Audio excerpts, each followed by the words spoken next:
ठीक आहे. मालकाने काय केलं, त्या प्रॉफिट मधला 10% भाग यांनी जमीन घेतली अजून बाहेर कुठेतरी. ओके, एखादा प्लॉट घेतला मोठा 1000 स्क्वेअर 10 एकरचा वगैरे.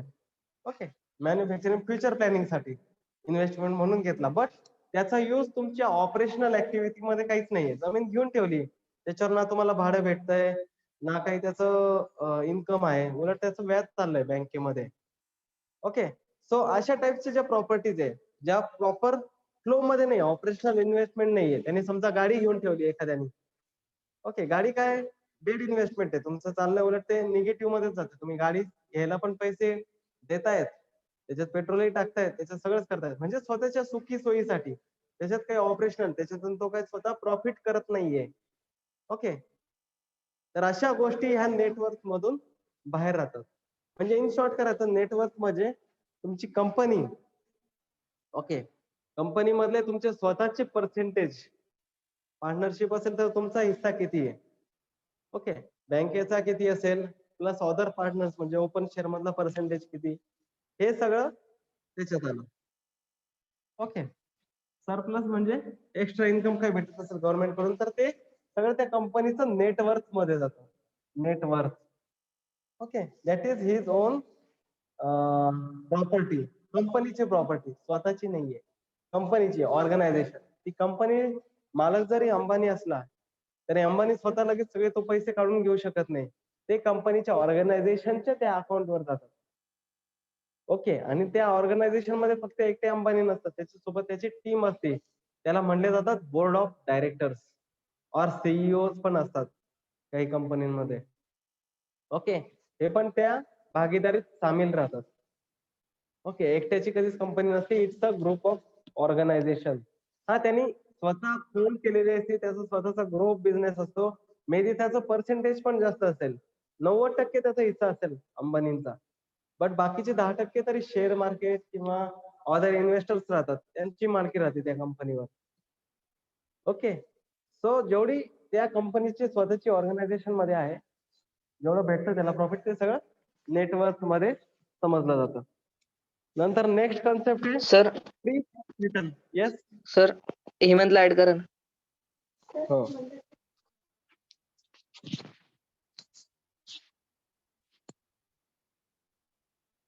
हेमंत नाहीये माझ्याकडे आलेला.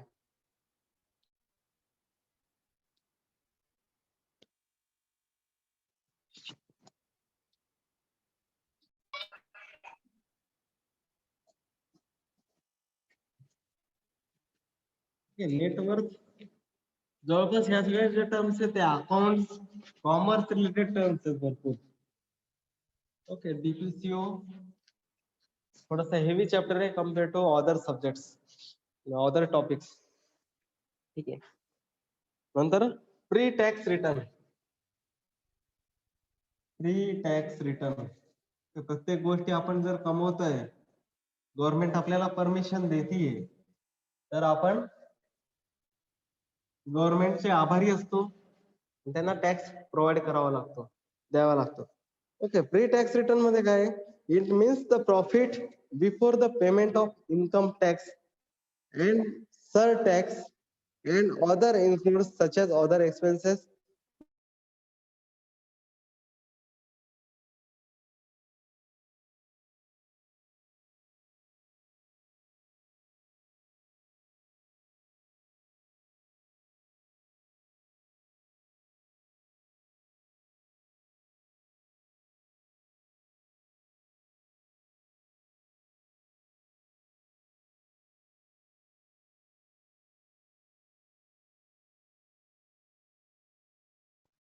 तुमचा सर टॅक्स आला, सर टॅक्स.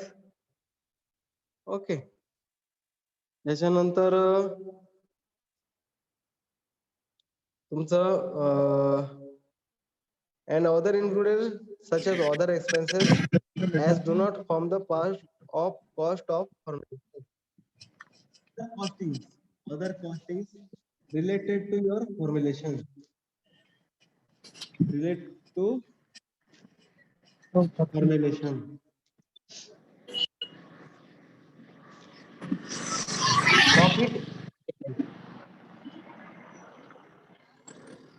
प्रॉफिट आपल्याला होल प्रॉफिट जे आहे त्याला म्हणतो आपण प्री टॅक्स रिटर्न. आवाज नाही आली. समजा आपण तसं मी सांगितलं मेडिकल येस आवाज नाही आली सर. ओके मेडिकल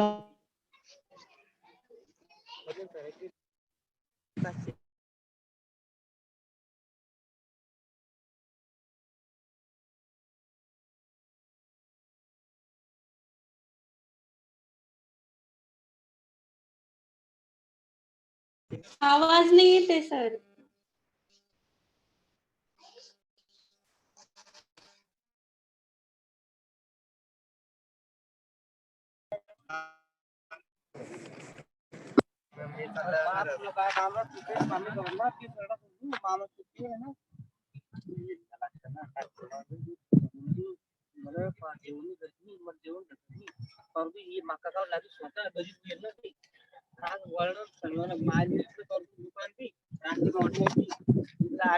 सर आवाज नहीं आ रही है.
सर आवाज नहीं आ रही है.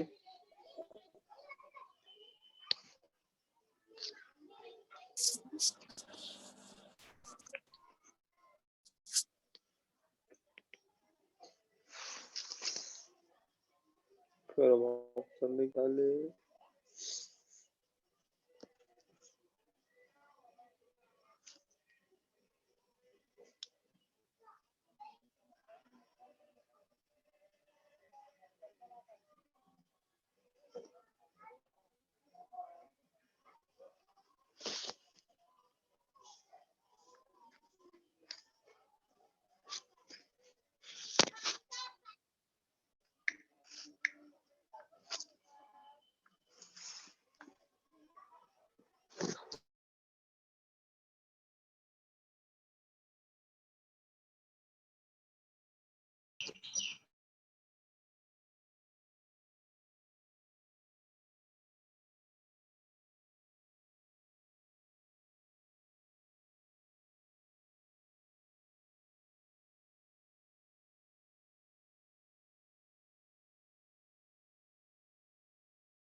ओके, आवाज येतोय आता? Yes, sir. Yes sir yes sir okay, आवाज कुठून गेला होता नेमका? 15-10 मिनिटं झाले असतील. नाही म्हणजे हे सेल प्री टर्नओव्हरच्या आधीचं काळ. टॅक्स रिटर्न स्टार्ट हुआ था सर.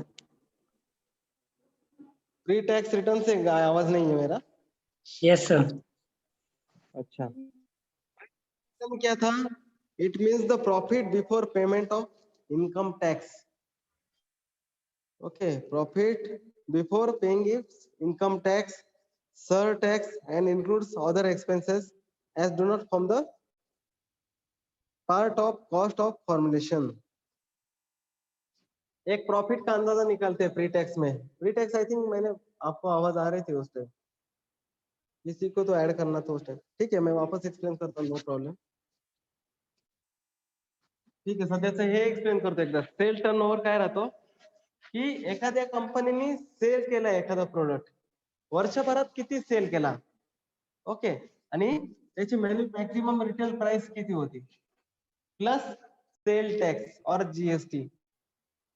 ओके, म्हणजे एखाद्या कंपनीने जर 10 लाख बॉटल्स सिरपचे विकलेत, it is the units, number of units, आणि त्याची मॅक्झिमम रिटेल प्राइस जर 52 रुपये होती, तर त्यांनी 520 लाख रुपये प्लस जीएसटी तेवढी अमाऊंट त्यांनी त्या कंपनीचा सेल टर्नओव्हर आहे. ओके, सेल टर्नओव्हर म्हणजे प्रॉफिट नसतो. ओके, प्रॉफिट मध्ये तुमचा नेट वर्थ जे आहे तो प्रॉफिट मध्ये कन्वर्ट केला जातो. नेट वर्थ काय राहतं? नेट वर्थ आपण ऑलरेडी पाहिलं होतं की it means the paid up share capital plus free reserve. Okay, free reserve म्हणजे तुमचं profit and if any surplus, ही झाली तुमची net worth. Okay, sale turnover लक्षात आलं. नंतर मी सांगतो pre tax return. Okay, pre tax return मध्ये काय? It means the profit before payment. Pre tax return. Sir आवाज नाही येत.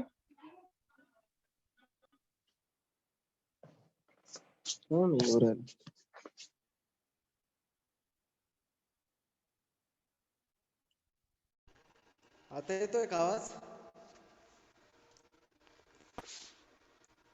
Yes sir. Okay.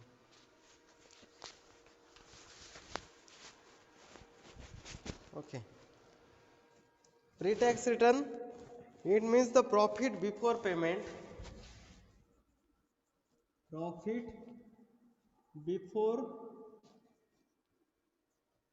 payment. Okay, profit जरी कंपनीने कमवला तरी त्याच्यानंतर त्याला काही पेमेंट द्यावे लागतात. ओके, कोणत्या टाइपचे पेमेंट्स राहतात? The payment includes income tax. Sir आवाज येत नाही.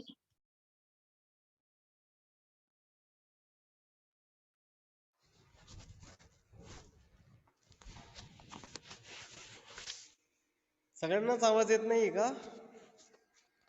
येतोय सर. येतोय सर. येतोय सर. येतोय.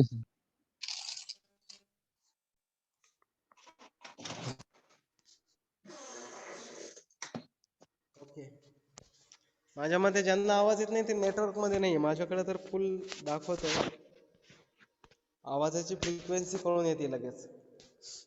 ओके, मिनिमम तुमचा स्पीड 10 KB पाहिजे मोबाईल मध्ये, त्यावेळेस तुम्हाला झूमचा आवाज क्लिअर यायला लागतो.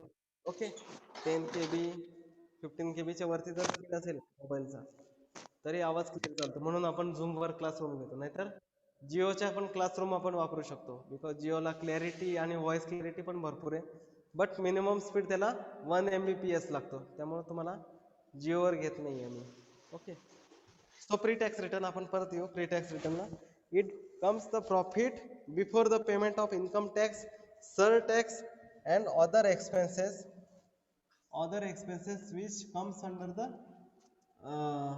formulation of manufacturing of formulation. Other expenses for manufacturing of formulation. Okay, 3 टाइपचे म्हणजे पूर्णपणे प्रॉफिट. जसं मी सांगितलं मेडिकल मध्ये 1 लाखाचा तुमचा माल आहे. ओके, 20% मार्जिन आहे, डायरेक्ट 20,000 तुमचा झाला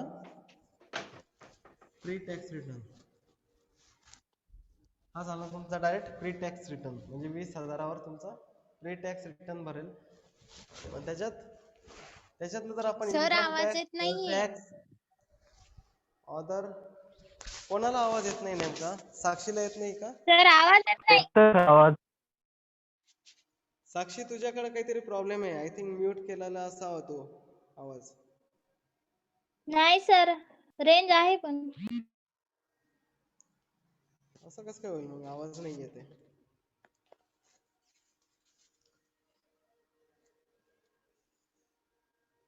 ओके, प्री टॅक्स रिटर्न लक्षात आलं का? It profits before the payment of income tax, surtax and other expenses. म्हणजे जेवढं तुमचं निगेटिव्ह होणार आहे प्रॉफिट मधून ती निगेटिव्हिटी सोडून जेवढं प्रॉफिट तुम्ही कमवलंय ओके त्याच्यावरचा टॅक्स म्हणजे प्री टॅक्स रिटर्न. ओके त्याच्यानंतर नेक्स्ट आहे हॅलो येस सर. आवाज गेला वाटतं परत. येतोय सर. ओके रिप्लाय देत चला. समजलंय म्हणजे मला कळेल आवाज येतोय का नाही. परत रिपीट करावं लागेल नाही तर. मी घाई यासाठी करतोय कारण सिलेबस खूप मागं आहे ज्युरिसचा. ठीक आहे नेक्स्ट आहे रिटेल प्राइस. रिटेल प्राइस काय आहे तुम्ही सगळ्यांनी पाहिलं retail price maximum retail price MRP चा long form. It means the retail price of the drug fixed in accordance with the provision of DPCO Act. Okay, DPCO 1995 नुसार प्रत्येक ड्रगची value fix केलेली आहे. ओके प्रत्येक ड्रग्सची व्हॅल्यू फिक्स केलेली आहे including it's ceiling price. Ceiling price कोण fix करतं government. Okay आणि ह्या ऍक्ट नुसार प्रत्येक ड्रग्सची अदर दॅन दिस DPCOनी पण बाकीच्या ड्रग्सच्या व्हॅल्यूज फिक्स केलेल्या आहेत. ओके त्या येतात त्या म्हणजे तुमच्या रिटेल प्राइस. ओके नेक्स्ट आहे तुमचं रिटेलर्स. रिटेलर म्हणजे काय he is the dealer of retail business of sale of drug to the customer. एखादा रिटेलर काय राहतो डायरेक्ट कस्टमरला एखादा ड्रग सेल करतो तो झाला रिटेलर. ओके डायरेक्ट कस्टमरला कोण सेल करतात रिटेलर म्हणतात त्याला डायरेक्ट. नंतर नेक्स्ट आहे तुमचं schedule bulk drugs. Okay bulk ड्रग्सची डेफिनेशन पाहिली आपण. बल्क ड्रग मध्ये कोणते येतात pharmaceutical chemical biological and plant products अशा टाईपचे drugs. Okay but they are included in the first schedule. Okay first schedule म्हणजे ड्रगचे पण क्लासिफिकेशन केलेले आहेत अकॉर्डिंग टू लॉ. ड्रग्सच्या काही क्लासिफिकेशन केलेलं आहे. ज्या टॉप प्रायोरिटीचे ड्रग्स राहतात त्यांना फर्स्ट शेड्यूल मध्ये टाकलेलं आहे. आता फर्स्ट शेड्यूलचे काही ड्रग्सची मी नावं घेतोय नीट लक्ष देऊन ऐका. सल्फामिथॅक्साझोल अँटी फंगल. पेनिसिलिन अँटीबायोटिक आहे. टेट्रासायक्लिन पण अँटीबायोटिक आहे. रिफॅम्पिसिन आहे. स्ट्रेप्टोमायसिन आहे अँटीबॅक्टेरियल. रॅनिटिडिन अँटीडोट अँटीडोटा झाला. अँटॅसिड. नंतर व्हिटॅमिन C पण ह्याच्यात इन्क्लुडेड आहे. Betamethasone metronidazole. Okay chloroquine insulin erythromycin. हे जर तुम्ही पाहिले मेडिकलमध्ये जर तुम्ही प्रॅक्टिसमध्ये पाहत असाल तर हे जे ड्रग्स आहे हे कंटिन्यू रनिंगमध्ये राहतात. तुम्ही घरी पण स्ट्रेस पडलेला असेल तर त्याच्यामध्ये पण हे ड्रग्स तुम्हाला इम्पॉर्टंट ड्रग्समध्ये पाहायला भेटतील. हे सगळे तुमचे फर्स्ट शेड्यूलमध्ये येतात. फर्स्ट शेड्यूल बल्क ड्रग्स म्हणतात. ओके बल्क ड्रग्स म्हणजे ऍक्टिव्ह केमिकल्स.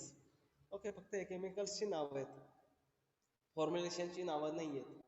ओके तर ह्याला म्हणतो आपण scheduled bulk drugs. Schedule bulk drug म्हणजे असे बल्क ड्रग्स ज्याची फर्स्ट शेड्यूल मध्ये इन्क्लूड केलेलं आहे. नंतर शेड्यूल फॉर्म्युलेशन. शेड्यूल माहिती तुम्हाला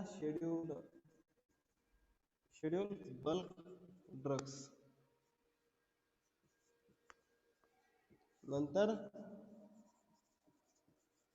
शेड्यूल फॉर्म्युलेशन. आता ह्याच्यामध्ये कोणते फॉर्म्युलेशन येणार ज्याच्यामध्ये हे बल्क ड्रग्स इन्क्लुडेड आहे अकॉर्डिंग टू फर्स्ट शेड्यूल. हे शेड्यूल मधले जे ऍक्टिव्ह ड्रग्स आहे त्याच्यापासून बनवलेले गेलेले फॉर्म्युलेशन्स त्याला म्हणतो आपण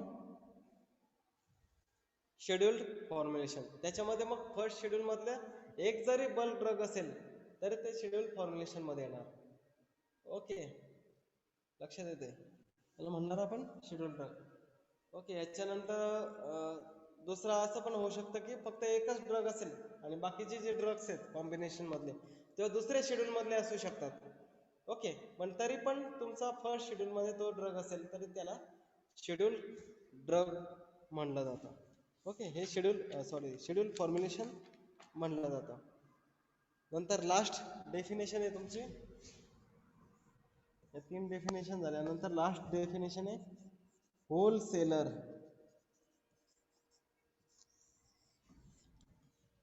wholesaler, okay, it means the dealer or his agent.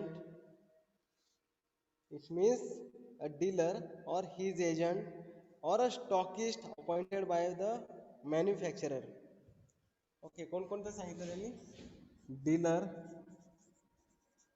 और हिज एजंट. दुसरं stockist appointed by the manufacturer, म्हणजे स्टॉकिस्टला आपण दुसरं नाव काय देतो? डिस्ट्रीब्युटर. ओके, स्टॉकिस्ट और डिस्ट्रीब्यूटर और इम्पोर्टर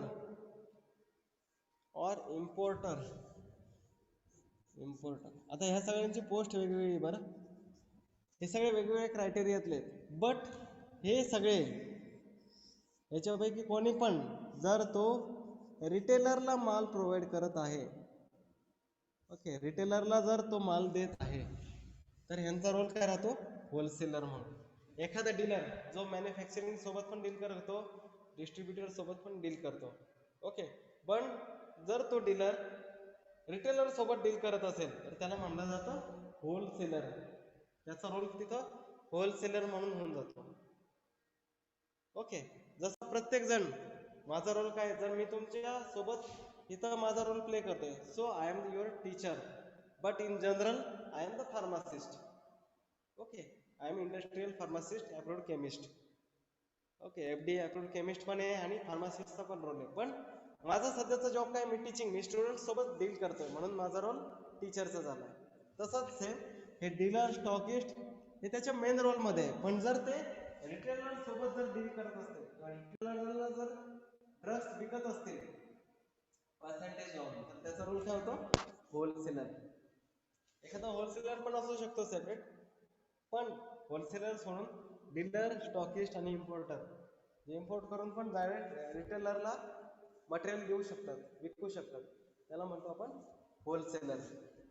डेफिनेशन सगळ्या लक्षात आल्या? ह्या थोड्याशा जड आहे समजायला, ठीक आहे? Yes sir. थोडीशी प्रॅक्टिस केली तर लक्षात राहू शकतात तुम्हाला. ओके, टोटल 17 डेफिनेशन आहे स्टार्टिंग फ्रॉम बल्क ड्रग्स. त्याच्यातल्या महत्त्वाच्या डेफिनेशन कोणत्या आहेत? बल्क ड्रग महत्त्वाची आहे, सेलिंग प्राइस पण महत्त्वाची आहे, ड्रग फॉर्म्युलेशन, नंतर retail price, okay, pre reserve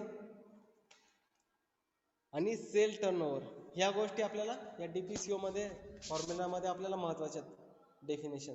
जेवढ्या डेफिनेशन तुमच्या कॉस्टिंग रिलेटेड आहे त्या सगळ्या डेफिनेशन, फ्री टॅक्स रिटर्न असेल, फ्री रिझर्व असेल, नेट वर्थ असेल किंवा सेल टर्नओव्हर असेल, या सगळ्या तुमच्या व्हॅल्यू रिलेटेड टर्मिनॉलॉजीचे.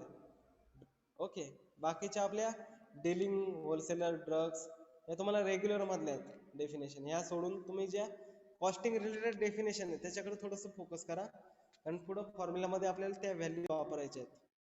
ओके, 2-3च फॉर्म्युले, जास्त मोठे फॉर्म्युले नाही आहेत तुम्हाला. डिग्रीला ज्युरिस्प्रुडन्स थोडासा मोठा राहतो, वास्ट. त्याच्यामध्ये तुम्हाला डिप्लोमा लेवलला एवढा वास्ट ज्युरिस नाही आहे. ओके, सो डेफिनेशन आपण पाहिलेले आहे. याच्यानंतर आपण नेक्स्ट पुढचा जो पार्ट पाहणार आहे पुढच्या lecture is the price of bulk drugs. एखाद्या बल्क ड्रग्सची प्राइस कशी फिक्स केली जाते? ओके, बल्क ड्रग्स म्हणजे तुमचे ऍक्टिव्ह केमिकल्स असतील, फार्मास्युटिकल प्रिपरेशन असतील, ओके, बट फॉर्म्युलेशन नसतात. सिंगल युनिट म्हणजे pure chemical, that is either from your pharmaceutical, chemical, biological और आयुर्वेदा मीन्स प्लांट प्रोडक्ट्स मधून. ठीक आहे, असे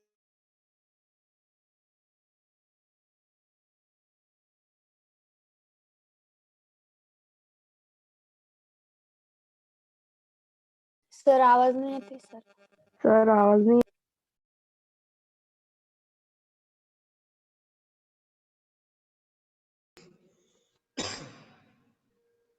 आता येतोय का आवाज? Yes sir. म्हणलं प्राइस ऑफ बल्क ड्रग्स जे ते आपण पुढच्या लेक्चरला पाहणार आहे. ओके, तेवढंच मी एक्सप्लेन केलं. बल्क ड्रग्सची डेफिनेशन परत एकदा वाचून घ्या आणि कॉस्ट रिलेटेड जेवढ्या डेफिनेशन आहे तेवढ्या एकदा वाचून घ्या परत. ओके, ठीक आहे. आपले हे 2 लेक्चर घेतलेत मी, त्यामुळे सुटिक्सचं लेक्चर मला जे घ्यायचं होतं ते काय घेणं आता पॉसिबल नाही दिसत. ओके, 12 पण वाजत आले. घ्यायचंय का सुटिक्स? 15 मिनिटाचा गॅप घेऊन आपण सुटिक्स चालू करू. घ्या सर. Okay sir. ओके.